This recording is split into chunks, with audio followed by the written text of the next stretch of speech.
Good morning, folks. It's really nice to be finally here. We've been selling Albert Lea seed for a lot of years, and it's just been a brand. And it was the weirdest thing to drive into Albert Lea last night, and see that it's an actual place. So it's nice to be here. We're going to be talking about a concept that we're unfortunately faced very much head-on with this year. It may have been a near perfect year out here in the Midwest. It was a near awful year in upstate New York and throughout most of the Northeast. We've been in the middle of a profound drought. From this, we're learning a lot about how to be more resilient, how to be more prepared for the coming extreme events that are going to be typical as we see more impact of climate change on agriculture. So what we're going to be talking about today is ways to be more resilient. Now, none of the things we suggest put you at any disadvantage when you have a perfect year. That's the nice thing. A good year is just that much better. But in a difficult year, and you all have had difficult years too, if you have more diversity and more practices built into your system that protects you, then the extreme weather conditions have much less impact. And so that's what we're trying to develop, is a system on our farm that we can then extend to other farms and help other farmers see that you're not disadvantaging yourself with any of these ideas in the least, but you may be adding in risk management and insurance that will very well serve you if indeed climate comes off or the weather comes off uncertain each year. There's an interesting thing about averages that they don't tell you very much. So last year, 2015, at our farm, we had heavy flooding through May and June. And then it totally stopped raining. And it stopped raining until just a little while ago, for more than a year and a half, that we were way below normal rain. And when you get that kind of conditions, growing corn is rather tough. It doesn't like being flooded in May, and it certainly doesn't like not having any rain the rest of the summer. I saw soybeans at the Cornell Research Farm that was no-till in rolled down rye. This was in July, that were 3 inches tall. There was just zero water in the soil. And no-till crops were an absolute disaster all across New York because there was just no water for the no-till. They tell us no-till helps in a drought. When you have a drought like that, no-till is worse, at least in our area.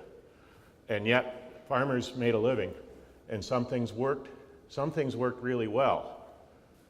So we're hoping that we can share some of those strategies with you. One overall piece that we took home from it was that the more diversity we have and the more intensively we farm, the more resilient we are to bad weather. This is a map put out by the NOAA, the National Weather, just right now. This is a current picture of rainfall conditions throughout the country. And one of the things that I see here is the new normal is not normal. If you look at the white being what is considered normal for an area, very little of the United States is normal right now. It's either way wet or way dry. And what is interesting is to look at also data put out by National Weather about the drought monitor. They put online a drought monitor map every other week. And that was, the one on the top was the drought in 2015, in the middle of August of 2015. This was 2016. You all had the drought, the Midwest had the drought last year. If you look here, up here, that's us. We're in the Finger Lakes area of upstate New York. We're equidistant between Rochester, Syracuse, and Elmira, about an hour and a half south of Lake Ontario. And we were, all of Western New York was extremely dry. California was even worse. And by August, you were seeing the effect of the drought in the southern states. This is currently what it looks like, and that's why North Carolina is burning in the mountains. It has gotten so dry in North Carolina, Tennessee, and Georgia and South Carolina that there are spontaneous wildfires throughout that area, and air quality in North Carolina is now considered inadequate in 13 mountain counties. So they better not breathe there. So they better not breathe there. But this, again, it just shows that we have got some real extreme conditions going on in a lot of parts of the country. We tend to only look out the window and see what's going on around us. But the fact is that these extreme conditions are increasing, and they're going to increase more rapidly in a lot of places. And that brown dot over us in New York, to add insult to injury, that included, we had 6 inches of rain come the end of October when it was too late to do any good. So that really messed up harvest. And that 6 inches is averaged into that brown dot. So that's how dry we were. And yet it was possible to grow some things, but corn and soybeans were not a very profitable crop. In fact, everybody that grew corn and soybeans last year conventionally lost their shirt in our state. Last year being this year. This year, yeah. So the trick is to plan ahead so that we build in these practices that make us more resilient and make us more proactive rather than constantly reacting to stuff on our farms. It's really easy to panic and to do things kind of in a crisis mode, which isn't necessarily either going to make us money or be the right thing for our farms. It's much better to think these things through ahead and be proactive in our approaches, but if we have to be reactive to certain situations, to do so in a way that we have planned them out ahead of time. So we react in a intelligent, measured kind of way that is effective. So the different things that make our farm more resilient overall, the most important one is soil health. And I've been asked to be part of the Soil Health Institute, which is a new effort. Farmers all across the United States are suddenly noticing that their soil doesn't perform the way it used to. And I'm sure a lot of you remember some old acres articles that mention that when you double organic matter, you quadruple water holding capacity. The only piece missing is nobody seems to know how to double organic matter reliably. We found some research since then. It was actually old research. Akers translated a book, and I would recommend it to anyone. It was written by Margaret Sequeira, and I think it was published in the very early 1960s. And this was written by a researcher who studied soil very intensively. He took a shovel, and this was actually his wife did the publishing. He died relatively early. But he'd take a shovel and he'd take samples of soil and he stained it and he looked at it under the best microscopes they had at the time, and he was trying to understand what makes the soil work.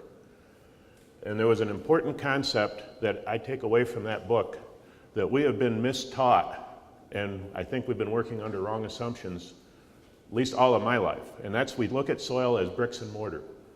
We've got those particles of sand, silt, and clay, and they're glued together into stable aggregates by these glues that plants made, and it kind of sounds like a house or a barn.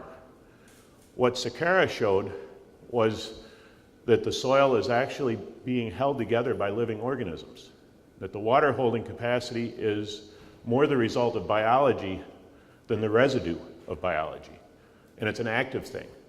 And in a few of the trials, and I'll share them with you because they really stretch our understanding of soil. He took a sample of extremely well aggregated soil that had a cover crop on it, and the aggregate stability was in the high 60s or 70s when he did the slake test. And he left that sample of soil in the lab at about 70 degrees for 2 months. Ran the test again, and it totally fell apart. He'd lost his entire aggregate stability. Did the same sample, and he treated it with an antibiotic, or I think he used an herbicide.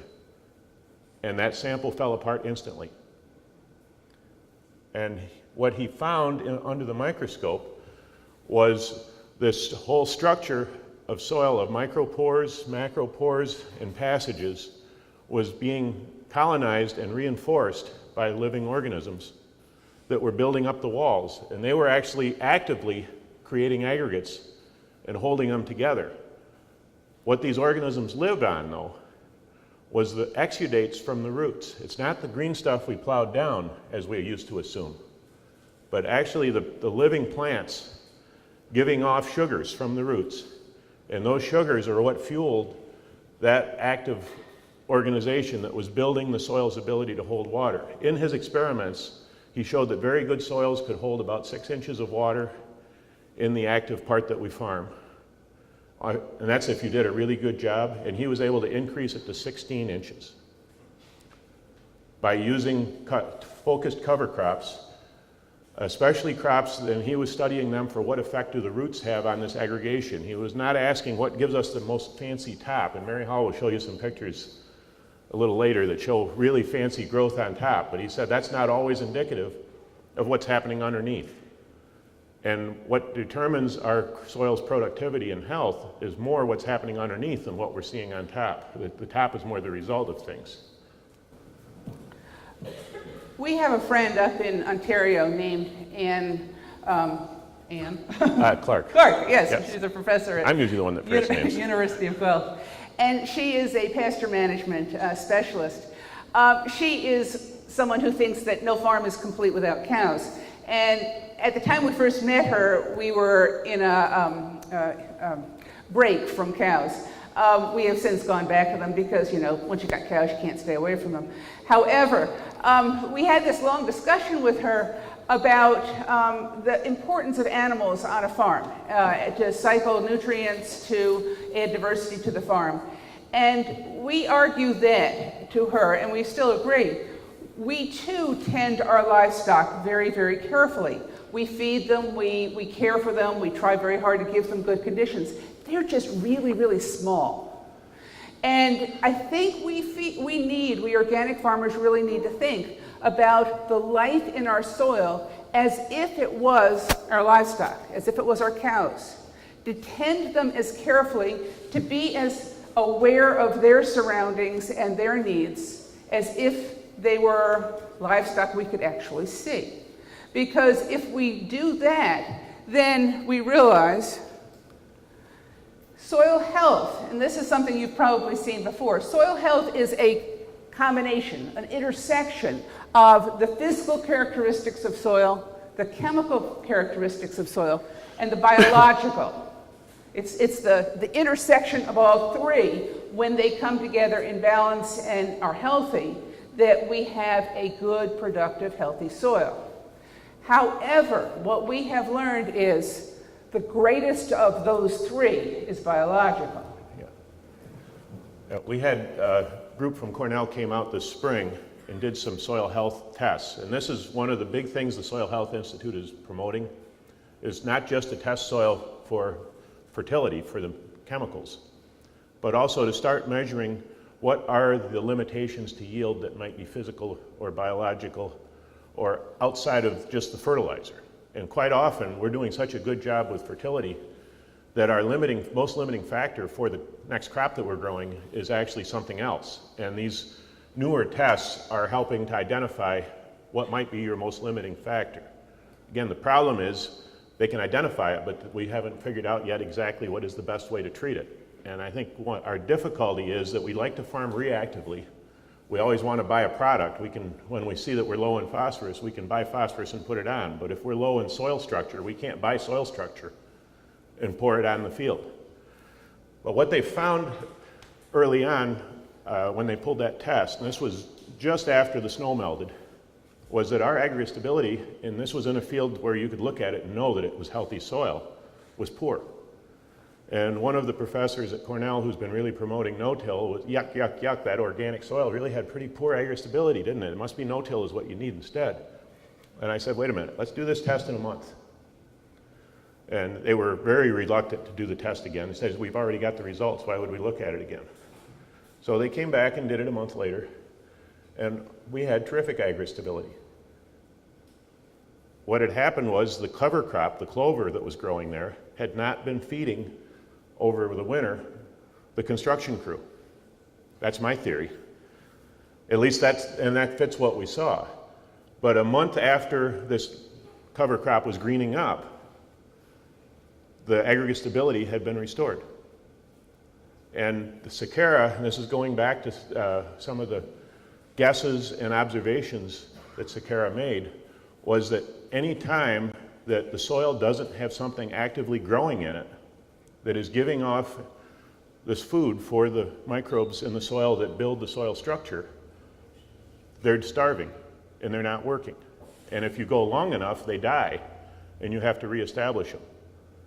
And that's a cycle that, especially in the Corn Belt, we've got this land for 12 months of the year and have something there feeding the microbes for maybe 4 months of it. In fact, we spend a fair amount of time and money buying chemicals to make sure those late season weeds don't move in, which if you looked at some of the old writing, Dr. Albrecht wrote about the essential services that the weeds at the end of the season provided in the crop. So when we think about biological activity in a soil and then think about the whole process of an herbicide like Roundup, which is a strong biocide that does kill off a great deal of the soil life, the short-sightedness of seeing this as a way of building soil health becomes apparent, but that's a different topic. We're organic farmers, we don't talk about Roundup. So to go on from this, though, thinking about soil physical, chemical, and biological, what we advise people when they're thinking about how to build a healthy soil is this. First, start thinking about the big stuff. You know, do you need to improve drainage? In upstate New York, almost all the soil needs additional drainage. It's a very rare farm that doesn't need additional tile drainage. But it's the big things. It's the big things that change the way water works, the way erosion and water infiltration works.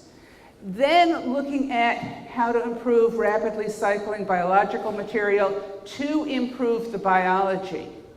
And then looking at what do I buy. I sit at my desk at Lakeview and answer questions. And all spring, very often for new organic farmers, I get 2 questions. One is, what do I buy for soil fertility? And what do I buy for weed control? And those were 2 questions we asked when we first started out too. But the answer isn't what we buy, it's what we do.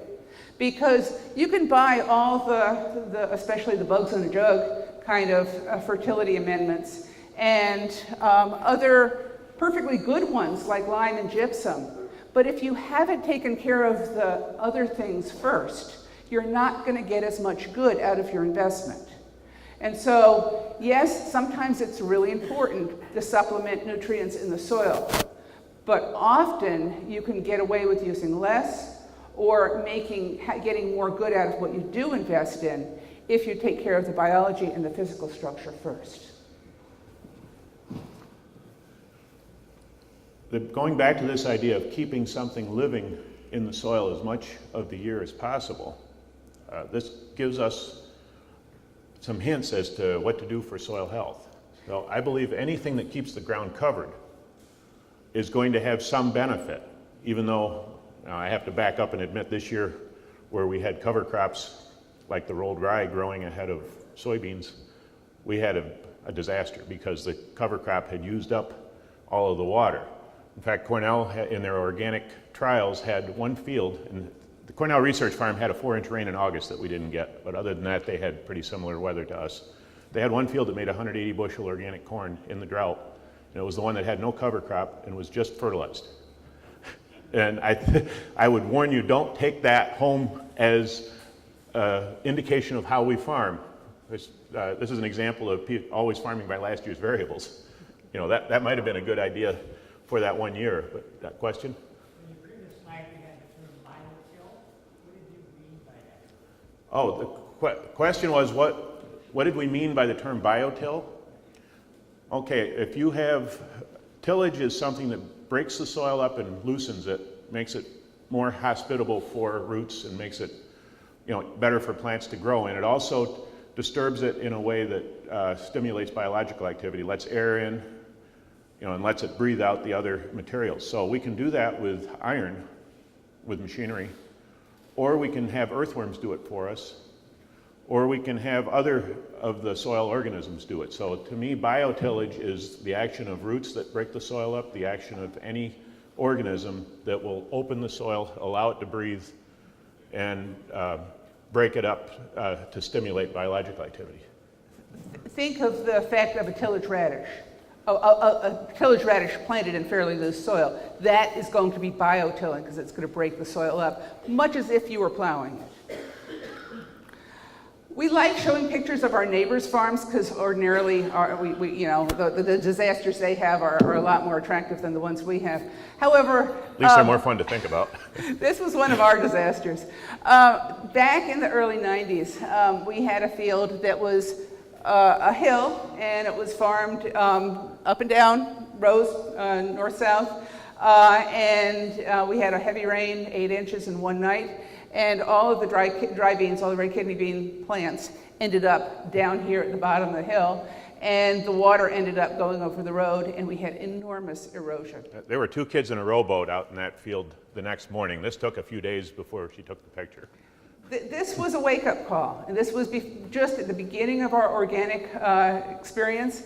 We had not done a lot on the farm to improve the farm. We were still young and poor and did not have money for doing a lot of the soil improvement, the land improvement. But we worked with NRCS, got cost sharing money, turned all the fields 90 degrees so they were no longer going up and down the hill, but instead on the contour.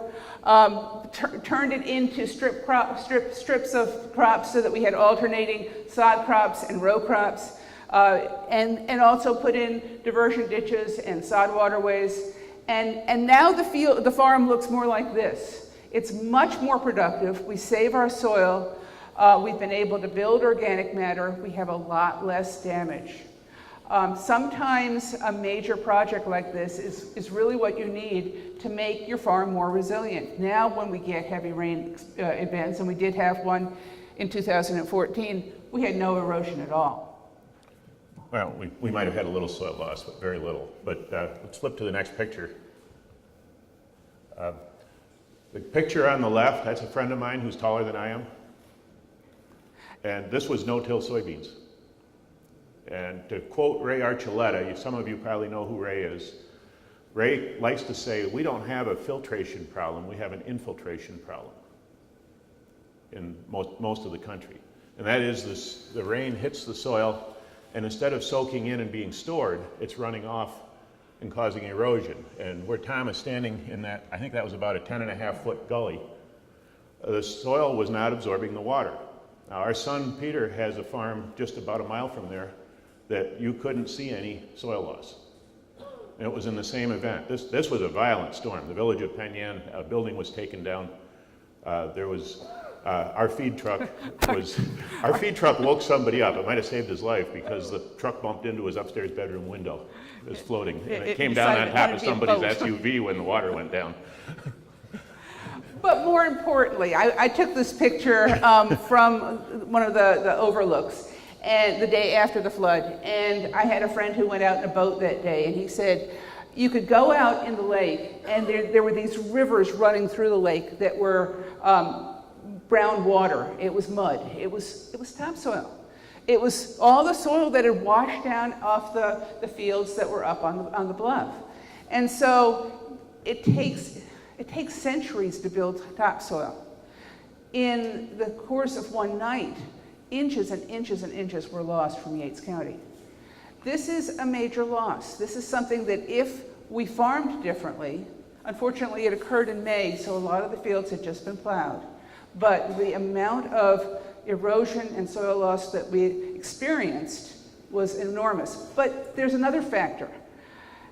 Downtown Penn Yan, all the basements, all the stores were filled with flood mud. And I don't know if you've ever had to clean up after flood mud, but it is kind of like mucus. It's gross. But that flood mud came from somewheres. The mud that ended up in the basement of Jim's store came from Gary's field. And I think we as farmers have to take responsibility for the fact that if we don't farm in a way that prevents erosion, and there is a flood event, and there is damage to other people's property, you know, we could have done something to make it less. And if we don't, then we're not being responsible farmers. Flip that ahead. Another topic. So the crop rotations give us the opportunity to change our system.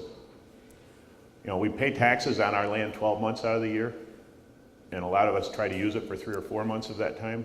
How efficient is that, especially when land is expensive? And especially when we realize that it's actually degrading while it's not working. Jeff Moyer, our friend at Rodale, this is digressing, but I think it's a good analogy.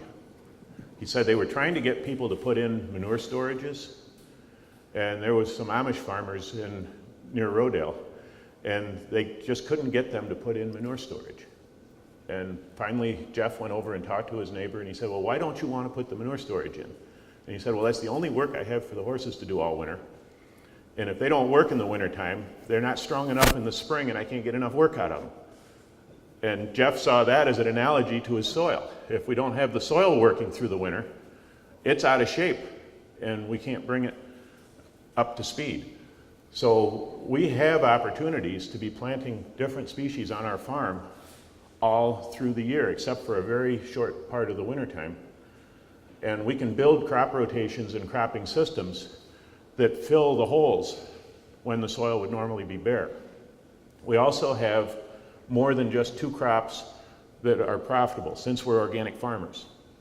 The biggest gift that Mary-Howell and I got when we first started farming organically was that we suddenly had profitable markets for almost anything we wanted to grow, instead of only being able to grow the program crops that we could get subsidies on at a profit. You know, I used to quip that we knew that our farm was in better shape if we grew rye and oats, but growing rye and oats conventionally back in the 80s was only marginally more profitable than just mowing them down or dumping them in the gully. We didn't make any money on those crops. And that's why so much of our land was always growing corn and soybeans. But since we can make money on these other crops, and those crops are planted at different times, harvested at different times, we can actually make better use of our labor, and we're not as exposed to the risk of extreme weather, because we won't have our entire farm wiped out if we have weather that destroys the corn and soybean crop.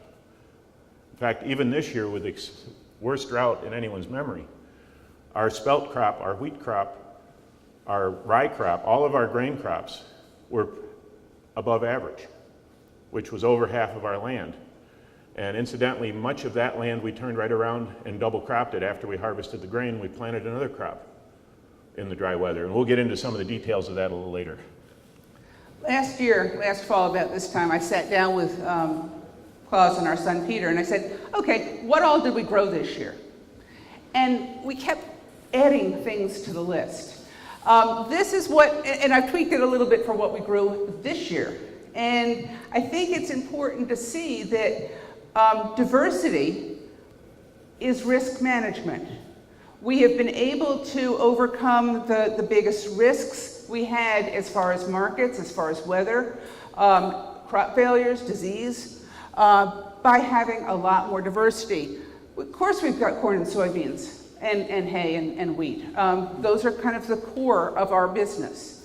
But we have a lot of other things too. And so, you all want to keep reading? I mean, it's fun. It's fun to go through all these different things that we do, because in the bottom are the things that we raise for our own food needs. We don't buy much in the way of food. And that's part of the fun of farming, is that you don't have to. You can raise pretty much all you eat. Yeah, we sometimes amuse ourselves thinking, what are the people that, you know, they have those cards when you go to the store and they track what you buy? And they must think we only buy toilet paper and dog food sometimes. It's a great diet. But what's important is to see that for organic farmers, there is a lot of opportunity for diversity. And it's important to look at the different crops that we have markets for, that we do have the opportunity to grow, as far as where we can plug them into our crop rotation.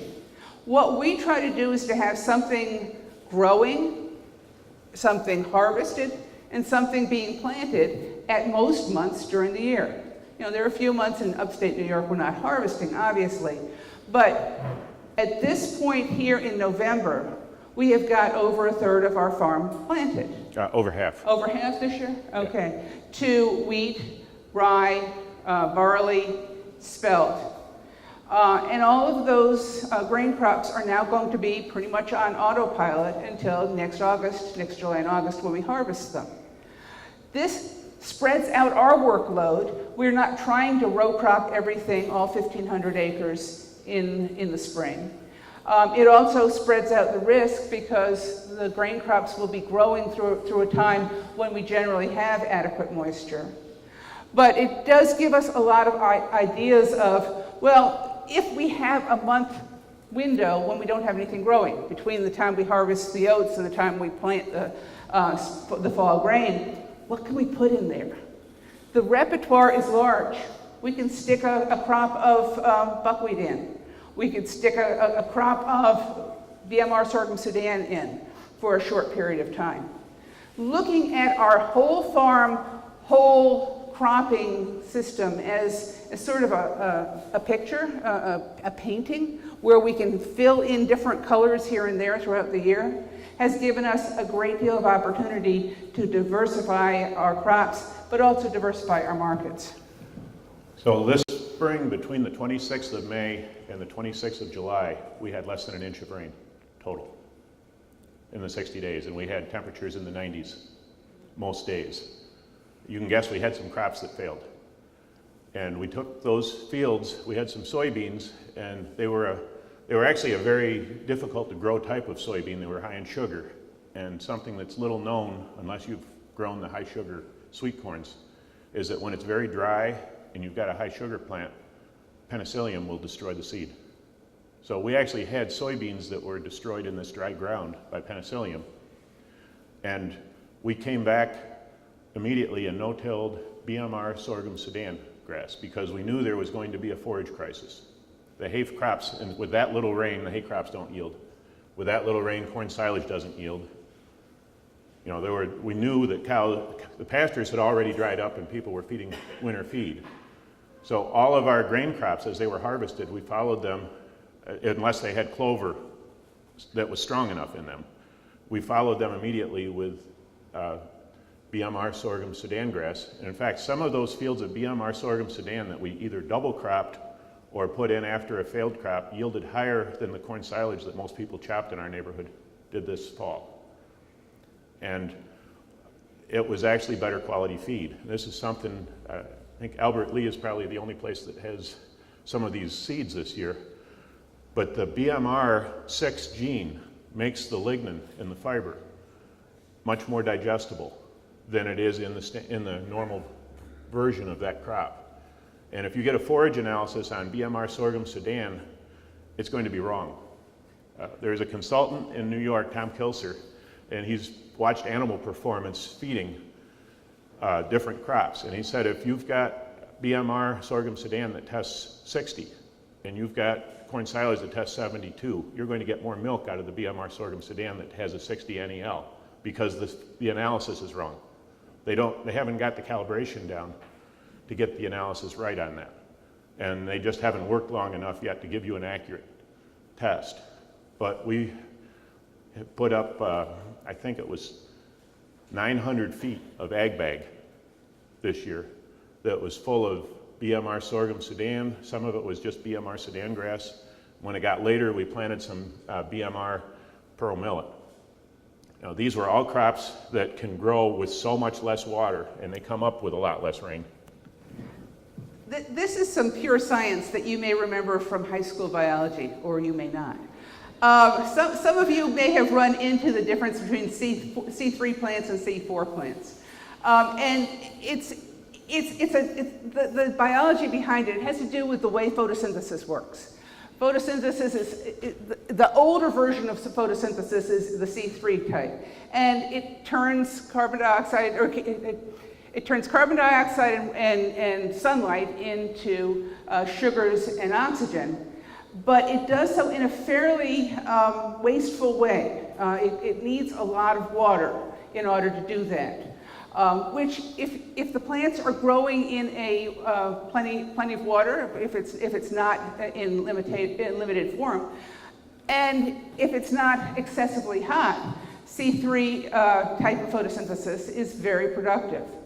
But when you get into an arid condition, or into midsummer in upstate New York, where the temperature is high and the water is increasingly limited, the C3 plants, the things like beans, rice, wheat, rye, barley, cotton, potatoes, oats, don't do particularly well. They tend to go fairly dormant if they haven't finished up their cycle. C4 plants are a newer form of photosynthesis, and they need a lot less water to produce the same amount of sugar. And so we're looking at these C4 plants as being a new opportunity for where we are to fill in that gap during the summer. And this is where we see the sorghum, millet, sorghum Sudan, these types of plants do very well when it is very hot and when it is dry. Just knowing the biology helps us to plan our crop rotations and make better use of the conditions. Corn is a C4 crop, but it's not one that makes as efficient use as some of the other ones of water. But the other thing, if you noticed on there, it talked about the C3 plants need about 200 parts per million of carbon dioxide. When I was in elementary school, our atmosphere was probably about 270 parts per million carbon dioxide. Today, it's well above 400 parts per million, which further gives the C4 plants an advantage when you're dry over the C3s. When we were first talking to Lea about putting together this talk, he said, why don't you talk about specialty grains? And you'll know why in just a moment. We do grow a lot of specialty crops that are for unique markets. We're growing Frederick, which is a soft white winter wheat for an artisan milling flour market that the big grocery store chain called Wegmans in the Northeast is making some of a line of artisan breads and trying to use local grains, and they found that the Frederick wheat just works really good in a lot of their breads. So we're growing those. We're growing sunflowers for oil, for little bottles of artisan oil that were featured last week in the New York Times as being the thing to have on your Thanksgiving table this year. We're growing cabbage for sauerkraut. Well, this has been a bust this year. Cabbage needs water, and it also likes cooler temperatures. So it did not grow very well, but it did adequately. But the 6 inches of rain came in time to make a real mess when we tried to harvest it. And make the heads split. And then we're also doing some of the heritage older type wheats, einkorn and emmer. And Lea happened to be there in August for the kosher einkorn harvest. Now, talk about specialty crops. You know, we had all these Hasidic rabbis there, dueling rabbis. One group from Brooklyn and one group from Toronto came down to supervise the harvest, and they don't necessarily agree on a lot of things, nor should they be in the same field at the same time. We hadn't had rain for months, and wouldn't you know, it rained that day. Just about 1/100 of an inch. Yeah. The take-home message here is specialty crops, specialty grains for some of the emerging markets can be very profitable. They can be a lot of fun. They can put you in touch with some truly interesting people. But each level of specialtiness has its own quality specs, has its own requirements, may need its own equipment. Each time you make a little bit more on a premium specialty market, it's going to require more of you. And that's just the bottom line. It's not for everyone to do specialty grains. It is a lot of work to do some of these things. It's fun, and it can be profitable. It can be remarkably unprofitable, but it does add a level of diversity and color to a farm that corn and soybeans just never will give. Emmer is actually the ancient grain of Israel. It developed in the Middle East. and it's extremely drought tolerant. It has a much stronger root system than wheat does, and that's probably one reason that Russian immigrants to North Dakota brought their emmer with them, and it was very well adapted to the arid regions of North Dakota. They were using it for cattle feed, and it has a persistent gloom, so you can't just use it. We happen to have a spelt dehauler, which also can be used for dehauling emmer. And that is one of these crops that can take extreme weather conditions, just because that's where it came from. Modern wheat was actually an accidental, the result of an accidental cross between a wild grass and emmer. That's a story that most people don't know. Emmer is a tetraploid that has 4 of each chromosome. And when it crossed accidentally with this wild grass, it became what they call an autohexaploid. It actually has 6 for each, 6 copies of each chromosome, but from different sources. And modern wheat has a relatively weak root system because it's been selected for very high fertility, high yield conditions, better soils, and it's not nearly as hardy or as resilient as the mother grain that was grown there. But now we're finding that there's demand for it because a lot of the Hasidic Jewish people have an intolerance to modern wheat. They get sick. And the rest of this story is that they have to eat matzah during Passover. That would be like not taking the bread with communion if you don't. And they have this unpleasant choice between having severe gastric distress and diarrhea or not following the religious requirement. And at one point, about 30, 40 years ago, a Jewish grandmother said, well, couldn't we use some of the old grains? And they found that the people could eat, that had this digestive problem, could go back and eat spelt or emmer for the Passover, and everything was fine. And the rabbis agreed that that would satisfy the requirement. But that's just an interesting story behind a niche for something that had been used for cattle feed for a long time. So now we're going to talk a little bit about cover cropping. Cover cropping is very much in the news right now. You can't pick up a farm magazine and not read an article about cover crops. And it is good. I mean, anything that adds diversity is good. I'm not going to say that it's not a good idea to encourage our conventional neighbors to cover crop. I do think that it isn't the Band-Aid that it's being presented as.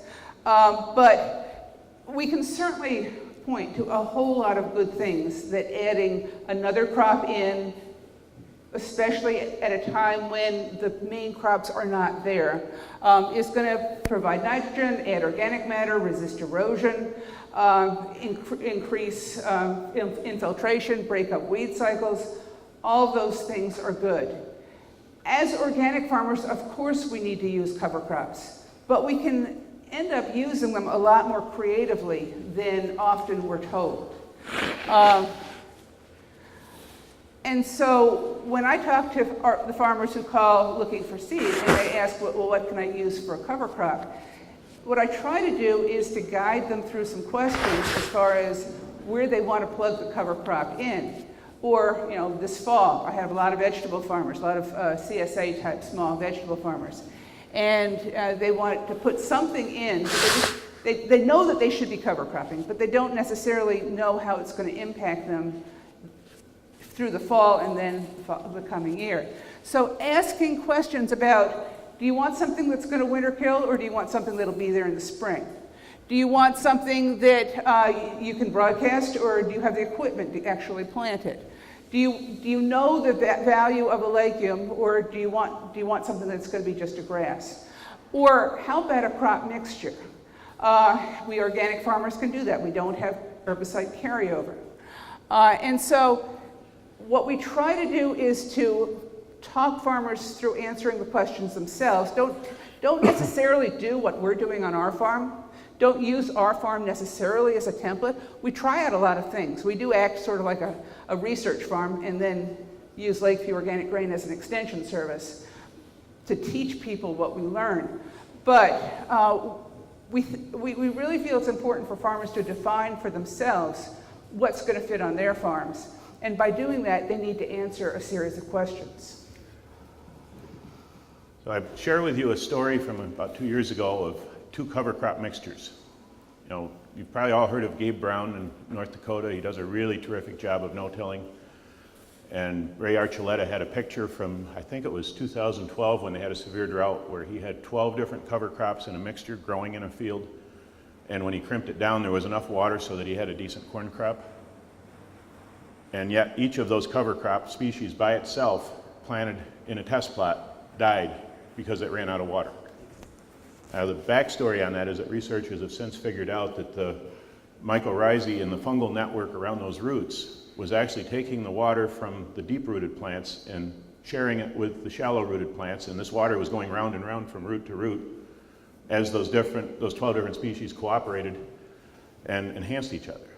Now at another meeting, about that time, actually about a year later, I met a farmer from Oklahoma, Jimmy Kinder, and Jimmy was very inspired by the no-tillers in North Dakota. He'd been to Gabe Brown's, and he was in the spot where the Dust Bowl started originally.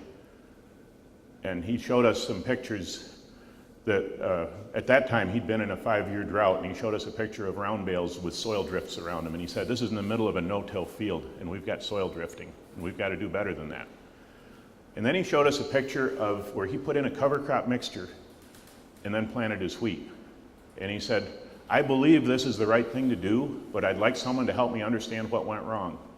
Where I planted this wheat after this cover crop mixture, I only had 1/4 of the yield that I did where I planted the wheat the way I normally do. And I stood there like an idiot, didn't see what I was looking at. But Jill Clapperton was in the group, and she suddenly popped up her hand and she said, you know, you've got 7 different species mixed here. They all have the same type of root. That kind of that was an aha moment. That it's not just any mixture, not just throwing lots more different things together, but it has to be things that help each other, things that belong together. And Jimmy had the right idea, and he had put all these tap-rooted crops together in the cover crop mix. But there weren't the fibrous rooted plants, there weren't the shallow rooted plants. And for some reason, those species that he had selected were not complementary in the cover crop mix. And therefore they probably helped his soil health, but they certainly didn't help the wheat, and they didn't do what they could have, where the species that Gabe had put together must have been the right complement to make the best use of the resources, and they created an environment that favored the crop that he planted into him, which incidentally then he ran his cattle on it and harvested the cover crops as feed. That's one of the things we have learned about crop rotation. It is important to rotate our crops, but it's also important to rotate our pests. And we talk about breaking up pest cycles. We can see that above ground in breaking up weed cycles, but we don't necessarily think about underground. We ran into this after we'd been very earnest, diligent organic farmers for about 10 years, planting lots of medium red clover as a frost seeding into our small grains. Nothing wrong with it. It's a good idea. There's nothing against organic standards about this. However, when you plant a lot of red clover and then soybeans and then perhaps a field of alfalfa, they're all legumes. And yes, you're rotating crops, but you're not rotating pests. You're not especially rotating root pests. And so we saw that as we put clover in subsequent years, it grew less and less and less. And we couldn't quite figure out why what looked like the most amazing nitrogen producer in the world was starting to do poorly on our earnest organic farm.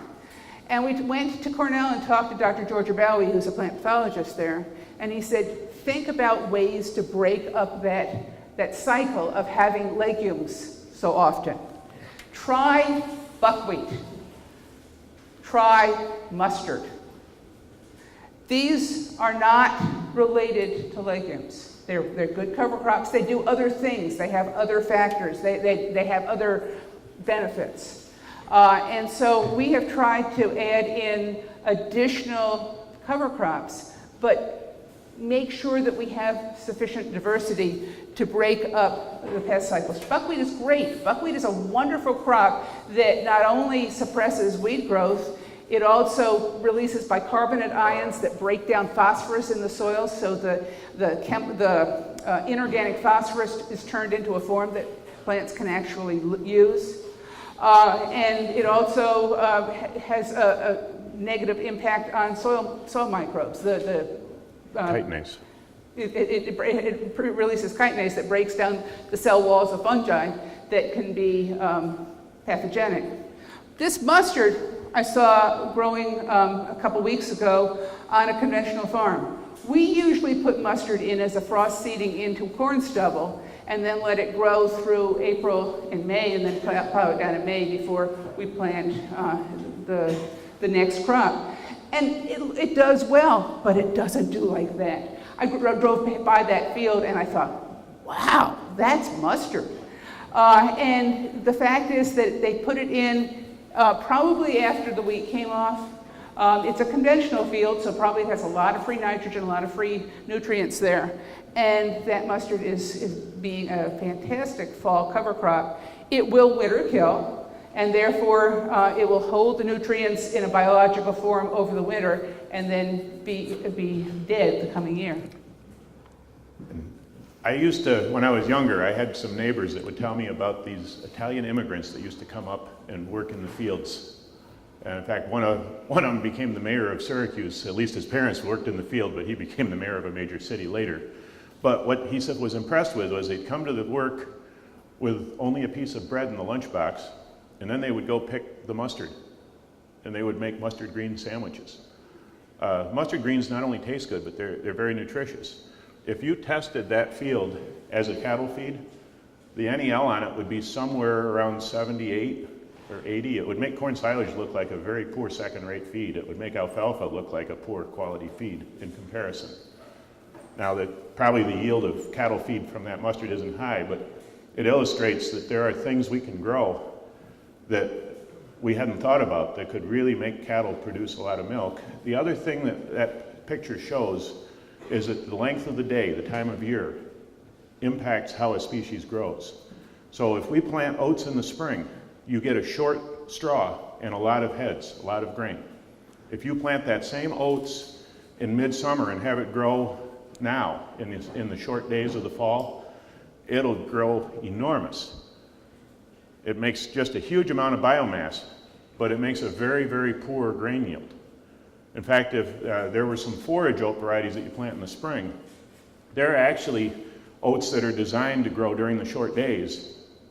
And by growing them in the spring, they make a lot of forage. So the allocation of resources in a plant is modulated by the length of the day.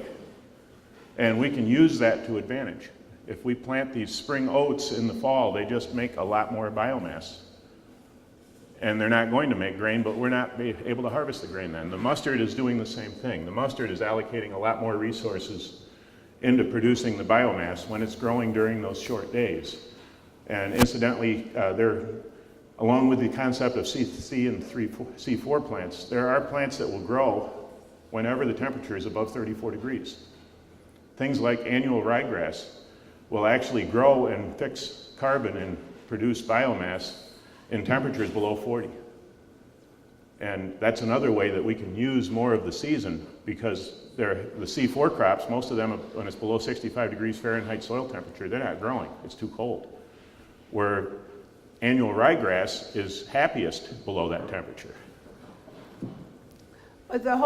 Yes, to your question. Are you concerned about volunteer mustard seed? He's asking whether we're concerned about volunteer mustard seed. That is a question that our neighbors ask us every year. The answer is no. The variety we're using, we actually get from Albert Lea, and it's a culinary variety. It doesn't have hard seed. The reason mustard is such a weed is that it produces hard seed that can lay in the ground until the conditions are right for it to grow, and it can stay there for years. But this cultivated mustard doesn't have hard seed. The seeds all grow right away.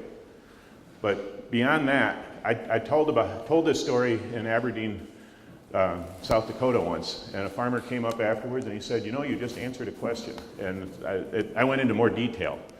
But he said, you know, I had a field that was so heavy mustard and it kept getting worse every year. And finally, the field, I planted it to oats and it came up all mustard, and I plowed it under, and I never saw mustard there again.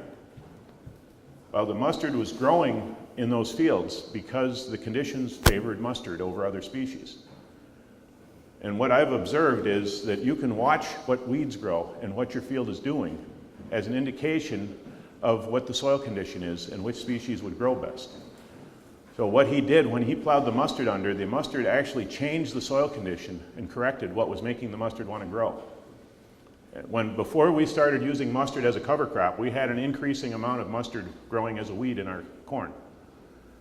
But when we started growing it intentionally, we stopped having it become a weed. So whatever biological function that weed was serving in the ecosystem, we were just deciding when we wanted it and putting it in a form that wasn't going to get away from us. The next way to make our farms more resilient is not to be an island all to ourselves. And we have been really experimenting with this in a pretty intensive way. We want to grow more cover crops. We want to grow more forages. We want to grow more crops that don't necessarily have a grain market for them. But we also have to have a way of using them. And we are surrounded by an old order Mennonite community. Many of the farms are fairly small acreage, and there are a lot of young people because we're in the second to third generation of population growth among these people. And so there are a lot of young farmers starting out without a great deal of financial resources and without really large enough acreages to feed their cows. We are working with 3 satellite farms, 3 neighboring farms right now, who are dairy farmers. They are doing a fine job with their cows, but they need a little extra help to produce more feed for their cows. We wanted to be able to produce more forages. What a perfect situation. We can look beyond the boundaries of our farm and increase the opportunity to rotate by using other people's farms in conjunction with ours. And it's really a win-win situation. There were 2 problems when we were looking at selling forages to people who needed more feed. And one of them I'll illustrate with a saying that I heard in Vermont, that you could buy the neighbor's farm 1 bale at a time. That could be either hay or straw, because the carbon and the loss of minerals from that farm were a major loss to your system. The other problem is water quality. If a dairy farm continually imports more feed than they export in minerals in the milk, the land will get richer to a point, and then it will become overly rich and start polluting the water, which we have that situation in why Chesapeake Bay is essentially dead, because there's just too many animals upstream and we don't have a closed nutrient cycle. So we had a neighbor this was in 2012, it was a severe drought. He had just gone through organic transition, and he had back-to-back severe droughts. That's his farm. On his farm during transition, which that's a recipe for disaster. And he kept trying to buy our cover crops from us. And I kept saying no, because I didn't want that fertility to leave our farm. And finally I had the idea, or came to the realization that we're able to help him, and he needs the help, so we have a responsibility to do something. So how do we make this work? And I looked at his farm. He already had too much fertility. He had some animal health issues, that's a whole nother talk, that were due to having too much fertility. And I said, well, how about if we set up a deal where we supply all of the feed to your cows this winter, grain and hay both, and we get paid so much per hundredweight out of your milk check. And we get manure back. And we get all of the manure back. Incidentally, we'll give you a blank check for straw. You can have all the straw you want, and I'll encourage you to bed the cows deep and keep them warm and clean. And he agreed to it, and it actually turned his farm around. He went from where he was on the ropes and in danger of losing his farm to where he's now able to help other neighbors, and that was in just a matter of 3 years. He was a good farmer to start with, so that was just a little leg up that he needed.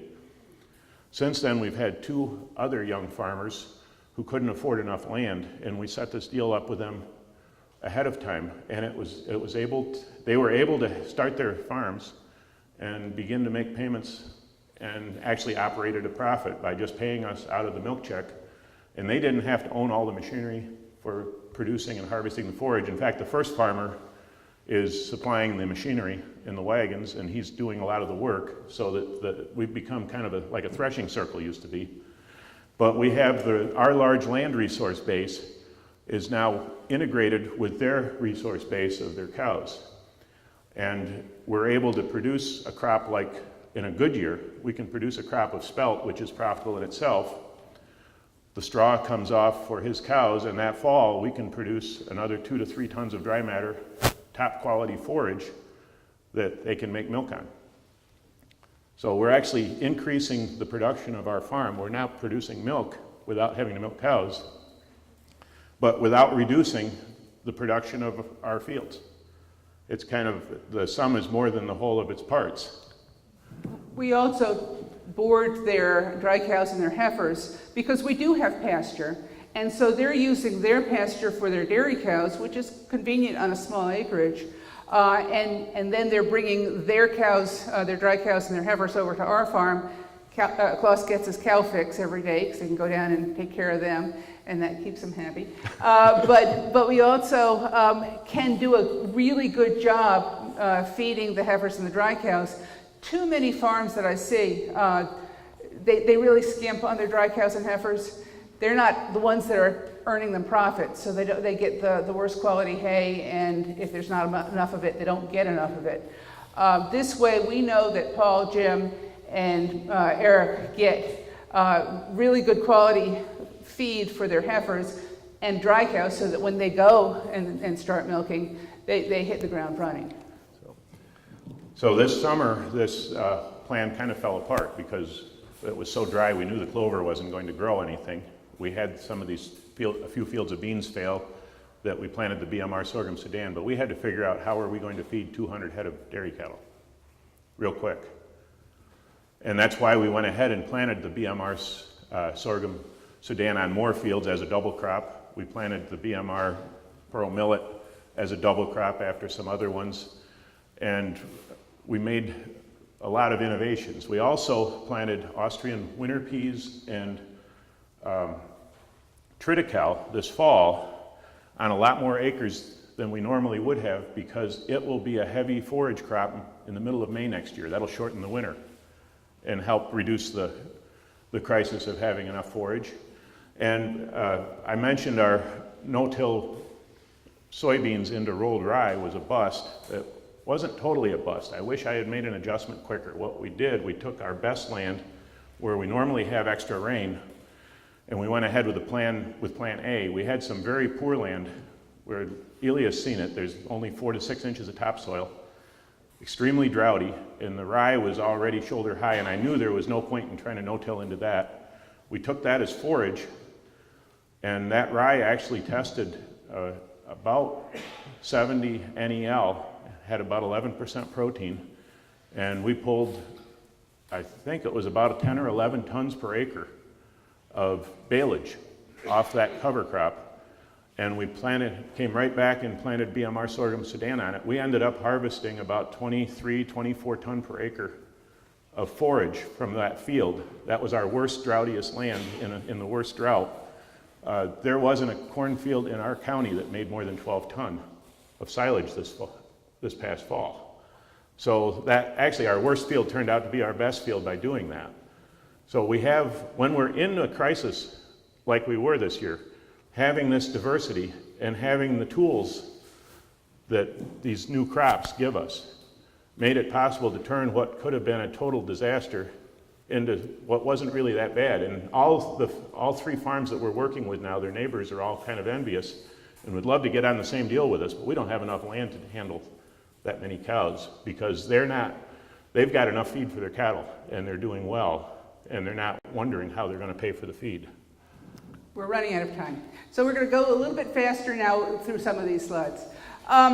This is barley and Austrian winter peas planted in the fall. In the spring, the barley is apparent. This was in May. By a week later, the Austrian winter peas were overtopping that. The coffee shop talk was a blast that year. What have you done to your field of barley? Well, actually, the guys were saying, well, they did have some barley out there, but the weeds just totally destroyed it.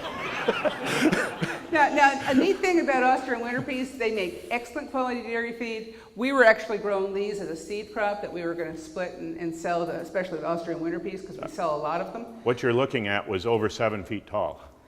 But the nice thing about some of these cover crops is that you can have your cover crop and eat it too. There is nothing better than a spring salad of Austrian winter pea shoots. This is a picture of the BMR sorghum Sudan we've been talking about. This is at Paul Horst's farm, and one of the tubes he has. But that was the BMR sorghum Sudan in the height of the drought. I took that in August, and nothing was growing, and so that looked pretry good. I have said that I've never seen BMR sorghum Sudan wilt, but where there was only 4 inches of topsoil this summer, it did wilt. This is a field of BMR sorghum Sudan that we did 2 years ago, where we had some volunteer barley, Austrian winter peas, we threw in some soybeans. We did this whole succotash mix, and it made really good forage for cows. This is an interesting experiment that our neighbor did this year. He put in 3 species in August, the tillage radish, the purple top turnips, and cowpeas. The idea of the cowpeas were to add nitrogen and also get a legume in there growing. What didn't work as well is that we probably needed a more northern variety of cowpea. That's one of these things we've got to learn. We've got to find the right varieties for our conditions. This was a Georgia variety, and when it started getting cooler in the fall, it really stopped. But I think with a little more experimentation, we can really make this whole process work. And this neighbor, just like everyone else, it was kind of hard to find things to be excited about or to make the year fun. There's a restaurant in New York City, and we're good friends with Dan Barber, and he was looking for something unique to serve, and Dan sent some of his people up, and they're paying Timmy $1 a piece for his radishes and $1 a piece for his turnips. They want the whole thing out, they want it washed. And they're overnighting it. They want the top on it. Yeah, and they're sending it with a refrigerated truck, but Timmy's just having a ball selling these things. One little thing about radishes is that depending on the soil, they can either be a really good biotiller or really not.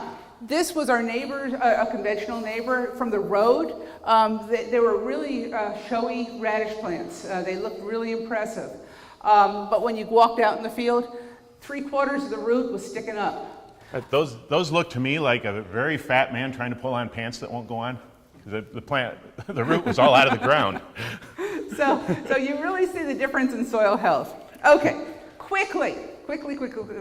We're developing a whole concept called cultural defense. Now it's not completely fleshed out yet, but we feel that this is a lens. This is a way of thinking about our farming, of things that we can build in either in our process every year or in our decision making that is kind of held in reserve depending on what nature throws at us, so that we know how to approach crises, extreme weather conditions when they come. An example of this, weed control on an organic farm in droughts. Well, we have to think a little differently. We have to keep cultivating. This was a difficult thing to do this year because nothing was growing, so neither was the weeds. And so a lot of the farmers around our area just said, it doesn't matter. When the rains did come in the fall, they had a real serious weed problem. And I've got people bringing in soybeans right now that are just filled with weeds. Well, the weeds weren't there when we would ordinarily be cultivating, but they sure did grow later on in the season. It was a lot of fun here just a month ago when we participated in the USDN corn trials. And the Cornell team came out to harvest our corn trial, which the yields are not going to look pretty because it was the height of the drought. But they commented that we had less weeds than any of the Roundup Ready plots they looked at. We had less weeds than anything that had been sprayed with chemicals. Now, I take a fair amount of pride in that plot, but we had absolutely 100% perfect weed control all the way through that plot, so it can be done. When it rains all the time, we have to think differently about weed control. We have to do different things. We've got to perhaps use different equipment. And so we have to plan that ahead of time as far as what's going to be effective. When it rains all the time, like it did several years ago, then we have to think even differently about weed control and also harvesting good quality grain. I'm not going to go through all of these slides very, very carefully, but if at lunch you want to see them, I'll have them at our table. Harvest is really, really important when we're working in a defensive mode. There are so many things that need to be thought about at harvest, but they're the big three. Have a good moisture tester that you know is calibrated and test the moisture. Prepare your storage wherever you're going to put it and make sure it's clean and make sure it's ready when you harvest. And be prepared to clean the grain afterwards if you need, once you get it harvested. Being both a grain grower and a grain buyer, we tend to see things very differently. And we see an awful lot of people's mistakes that they think that somehow we're going to take care of for them. There are a lot of things that you need to do if you're going to build good relationships with buyers, especially for specialty grains, that may involve a lot of your work and being prepared at harvest. And this is a real good example of being creative. I'll turn that over and I'll start playing this. Hey, when that 6 inches of rain came, this really added insult to injury. It didn't just mess up our cabbage fields. We had planted 168 acres of dry beans, and I don't know how many of you have grown kidney beans, but they have to be pulled. They can't be clipped with a regular combine. In fact, if you use a rotary, it'll make them unsellable. So we could not get across the fields. The rain came a day after we started pulling beans. And this crop, dry beans are very tolerant of dry weather. They're actually a really good crop. We had about $200,000 out in the field, and we couldn't begin to harvest. And what we did to address that problem, other than take some Alka-Seltzer, because it really does make you sick, we tried something off the wall. We actually had an employee who suggested it. He had worked for a company that picked snap beans, and he said, I think a snap bean picker would work to pick the pods off those dry beans. And I found somebody that had a snap bean picker, and he came out. It wasn't doing anything because it was after the season. And we found that we could pick those pods off the plants even in the deepest mud and do a good job. And we were actually getting less field loss than we had been with our puller. And then we brought them back to the barnyard, and that's what this video shows. We've set up this Rube Goldberg machine that... The snap bean picker had a dump box, which was dumping onto the truck. We had one man full-time hauling beans, and we don't have a picture of the pile, but that's part of the pod pile. And we've got a telehandler with a 10-meter extension, and this pod pile was pushed as high as the telehandler would push it. But we managed to get our beans harvested. But when we let the cows out, this is the barnyard, instead of heading to the pasture, they were all heading for that pile and sticking their noses in it. Who'd have thunk that cows liked dry bean pods? Now, there were beans that were not fully threshed out, and those beans are 22% protein with a very high energy, and they incidentally cause the cows to have kind of diarrhea from too much protein. But the pods, and I looked up, there's nothing online, but Morrison's Feeds and Feeding, one of the editions from the 50s, they had analyzed, and there was a comment in there saying in regions that grow dry beans, farmers will use pods to feed cattle. Now this goes back to when people used to pull the beans, put them in the barn, let them get dry, and then thresh them with a threshing machine. And they were considered a valuable cattle feed. They have a TDN of around 50, and the cattle just absolutely love those things.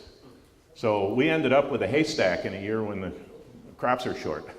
And I'm really glad to have that haystack coming into the winter. The final topic, can we hold questions for just a moment? Because we've got to get through all of this, is really because we have a 28-year-old son who's moving into the business and who's doing a lot of the work. Organic farming was our dream. It was our frontier. It was what we pioneered. It was the nut we cracked. But if we want our children to also move into the business and feel inspired by it, they need their own frontiers. They need their own nuts to crack. And for Peter, his is really figuring out how to fit technology into the farm in a way that makes us better organic farmers, that makes us more energy independent, that makes our ability to adapt to changing conditions more effective. He's worked with GPS companies to correct the GPS signals and make them work better on our farm. But we've put solar panels on pretty much all of our barn roofs, so that at this point, the stationary energy, the non-mobile energy on our farm, is pretty much all being generated by the sun. Now, we have grain dryers, we have a soybean roaster, we have a spelt dehuller. We go through a great deal of energy on our farm. And most of it at this point that isn't a mobile type of energy is being fueled by the sun. We have to think about ways to move our farms into the next generation and beyond. We organic farmers are doing a lot of good stuff, but we are still heavily dependent on petroleum. And if we cannot find ways to wean ourselves off of petroleum and find ways to make our energy less something we have to buy, our children are going to be frustrated. We were really good organic farmers once, but they may not be able to continue doing this. Now, we had an employee who frustrated me. I don't think anyone here ever had that. But he was much bigger around than I am, and he had to drive this 3/4-ton farm repair truck to the coffee shop every day for his coffee and added inches around his middle. And it really bugged me to spend 50 cents a mile to have him driving. So I got rid of the truck, and we had the solar panels, and I got an electric plug-in vehicle. Little smart car. Robert couldn't fit into it. But we do use that on the farm. We now have 2 plug-in electric vehicles. It costs about 3 cents a mile to produce the electricity that those cars use. What we need is a pickup truck that will run that way. And in Europe, you can now buy telehandlers. Then they're really good for inside barns because cattle don't like the noise of a car, and you don't really want the sparks in a building. And Merlot builds a telehandler now that has a 4-hour battery pack that has a diesel engine that will start when it runs out, but for most operations, it can be run that way. I think we're on the cusp of a major change in technology. With variable frequency drives, with the battery technology we have now, and also with the cost of solar where it is now. It's actually cheaper, potentially, already to be using renewable energy from the sun than it is to buy fuel for a lot of jobs. It's not practical for everything, but it's amazing how fast this technology is coming. And I think organic farmers ought to be the ones who show the way on that. To finish up, the nice thing is that we know where the end of the rainbow is. And probably you all do too. And I think it's really important to share that with our neighbors, our children. Farmers have a tendency to complain. And if they don't have something to complain about, they don't seem to have a reason to talk. I think it's very important for us to be grateful for the amazing opportunities we have. And the amazing place we are right now in a market that rewards organic farming, that really wants the products that we want to grow, and who admires us as farmers because we are trying to do something good. Enjoy it. Be there in the presence of doing something good. It's important. We have written a lot of articles about weed control, soil fertility management, Johne's disease, worms in cows, anything you might possibly want to think about. If somebody calls up and asks us a question at Lakeview about a topic, we'll try to write an article about it. And we do have them mostly posted up there at the Lakeview Organic Grain website under the info button. This talk will be turned into an Acres article probably within the next 6 months. I'm just trying to pull it all together. But that is one place you can get more information. And so we're done. Any questions? You had one. Are there any questions? Yes, sir. Do you feel that the biology in the soil dies, or goes dormant? When? The individual organisms die, but the biology is still there if we haven't killed it. But it stops working though until it gets food again. Okay, so it goes dormant. Yeah, but Yes. the individual organisms do die. You know, there's just enough of them stay dormant for it to rebloom. Okay. And many of their activities that we count on do go dormant. We had a SARE grant about 10 years ago where we sampled soil every 6 weeks for 2 years to track the cycling of nutrients in the soil. And also to get a better idea of when is the best time to take a soil test. When we took soil tests in February when it was cold and wet, our phosphorus was very, very low. On those same fields, when we took new samples in June, the phosphorus was moderate to high.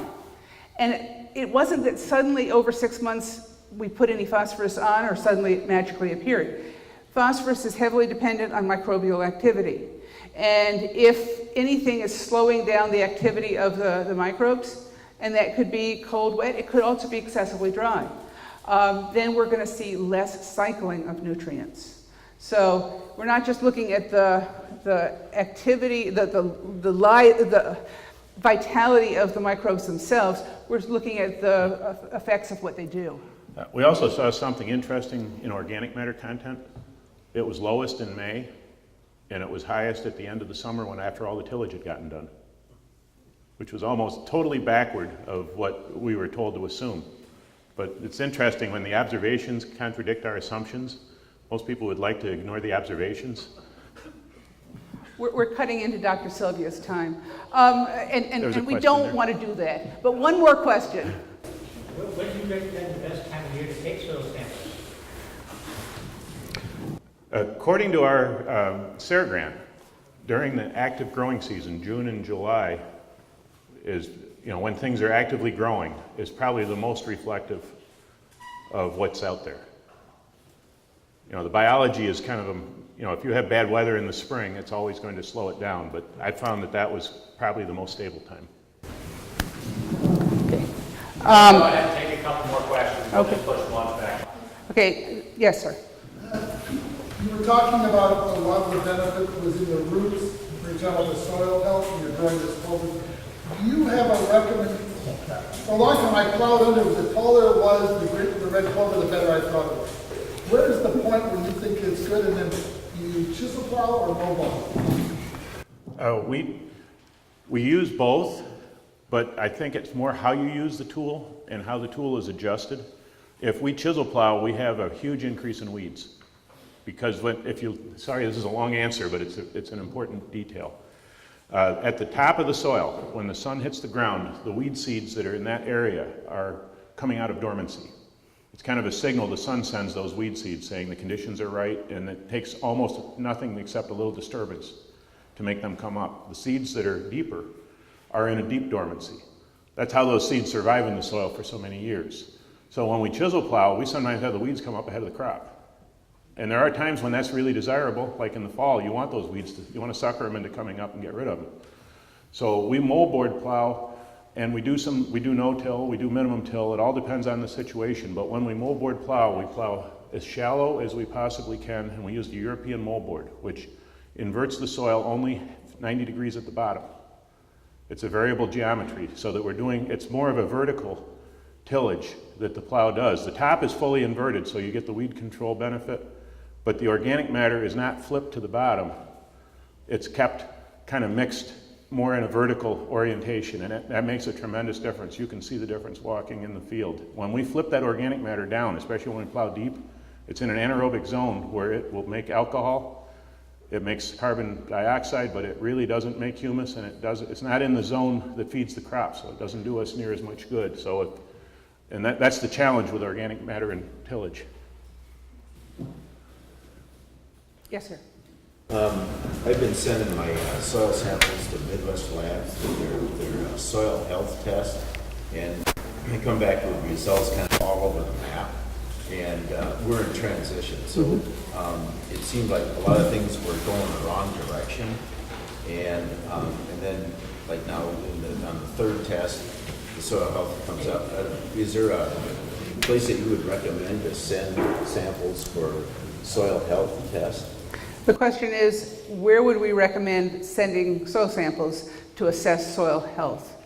And this is relatively a new field. It's labs forever have analyzed NPK, but that is increasingly being shown to be totally inadequate to show whether a soil is in good shape. There are labs that are developing soil health models to assess biological activity and physical characteristics also. Cornell has a soil health test that is being used fairly widely. USDA, I think, is going to adapt many of the soil health tests that Cornell has developed. But the important thing is calibrating these tests. And the Soil Health Institute is one of our first projects, is to standardize these soil health tests so that all labs across the country get basically the same results, so that you don't have that bias that comes from the lab. The more important problem with the soil health tests is, what do we do about it? You know, how do we use that data, and how does that data translate into action? And it's not as simple as, you know, we're in that mindset with fertilizer that the test tells us what we have to buy. But when the soil health test results come back, it's more of, now what do we do? And we're working on gathering the data and doing the research to figure out what to do. The other problem we ran into is, if you're straight corn soybeans, these tests probably can be compared year to year. But if you have a rotation, what we're seeing is there's a huge biological impact and a huge time of year impact that affects the results of your soil health test. That's on top of, but somewhat hides, the smaller long-term trend. So when you've got this cycling from biology, time of year, all the way through, how do you tell where you are in that cycle relative to the overall trend? And the best advice we have there is, if it's done at the same time of year and in the same point of your rotation, you can compare those 2 points. That's about the best we can tell you. We also recommend sampling the best fields and the best locations in fields on your farm. Oftentimes farmers will go out and test their worst fields to try to figure out what to do. But what's really important is to build an internal calibration so that you know what the parameters look like on your farm when everything seems to be working well. And from that, you can compare that to where your results are. That's probably going to be more valuable long-term than getting a consultant to tell you what it should be. The other thing with the soil health tests is it's not one test.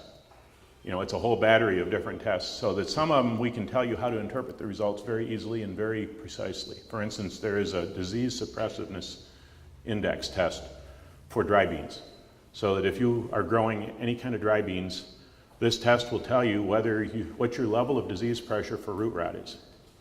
Now that test is very easy to use, because you'll get a number and it's going to correspond to what's going to happen if you plant dry beans in that field, and give you an indication if it's a good bet or what you need to do beforehand. The compaction, or the Penetrometer tests, you could actually do yourself. The problem with them is that as the soil moisture changes, it'll change the Penetrometer test. So when they do it in the lab, they actually take a core, they bring it to a known level of moisture, and then measure the pressure. And that's one of the calibration factors that we're trying to standardize between labs, so that if you split a sample and send it to 2 different labs, they're both going to give you the same numbers. Those Penetrometer tests are done with surface compaction and with deeper compaction. So you know how to interpret that. If you find that you have a deeper compaction, it would indicate that it may pay you to do some subsoiling. You know, that's another example. The aggregate stability is probably the most important test. And I think the aggregate stability is the best indicator of water holding capacity. What Cornell is trying very hard now to index the aggregate stability and a couple of other tests into a water holding capacity test, so that it will predict how much water an inch of soil can actually store, which to me, that's probably one of your more useful ones. But you're almost going to have to take these tests and then learn to interpret them yourself for your own farm, because there are no consultants that have a big enough database or enough experience to do any better than you can do. I think we need to stop. Okay, thank you. Thank you.